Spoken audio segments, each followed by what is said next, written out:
કુંભનદાસજીના ઘેરે એક વખત ત્યાંનો રાજા માનસી આવે છે. કુંભનદાસે પોતાની દીકરીને, પોતાની ભત્રીજીને સાથ કરીને કીધું, બેટા આસન લેતી આવી તો એની દીકરીએ રસોડામાં બેઠા બેઠા જવાબ આપ્યો કે કાકા આસન તો પાડો ખાઈ ગયો છે. પૂજામાં બેઠા હતા અને તિલક કરવું હતું એટલે એને પોતાની દીકરીને સાથ કર્યો, બેટા થોડુંક એક કામ કરે, ઓલો આઈનો લેતી આવી. કુંભનદાસની દીકરીએ ત્યાં રસોડામાં બેઠા જવાબ આપ્યો, અરીસો તો પાડો પી ગયો છે.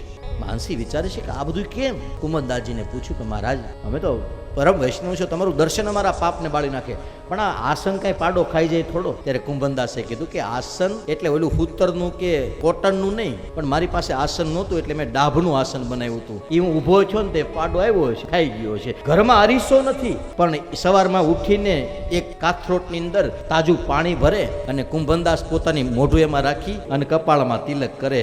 પાણી પાડો પી ગયો એટલે કાથરોટમાં પાણી વહી ગયું. આ દીનતા વૈષ્ણવ એ છે. આટલું બધું હોવા છતાં ક્યારેક ક્યારેક તો ભગવાન આવતા, અનાવસરનો સમય હોય ને તો અનાવસરના સમયે ઠાકોરજી કેટલા બધા વૈષ્ણવો, કેટલા બધા ભોગો બધું પડતું મૂકી અને કુંભનદાસની પાસે હાલે કુંભનિયા ઘોડો થા. અને નાનું તું 5 વર્ષનું બાળકનું રૂપ લઈ ઠાકોરજી આવે ને કુંભનદાસ ઘોડો થાય એની માથે બેહે. તો જિંદગીમાં પોતાના જીવનની અંદર ક્યારેય દ્વારિકાવાળાને એવું ન કીધું કે એકાદા અરીસાની વ્યવસ્થા તો કરી દે, ખમસે એકમ બેહીને પૂજા થાય એટલું આસન તો લાવી દે. જે સતત સેવા કરે છે, કશું માગતો નથી, એ વૈષ્ણવ છે.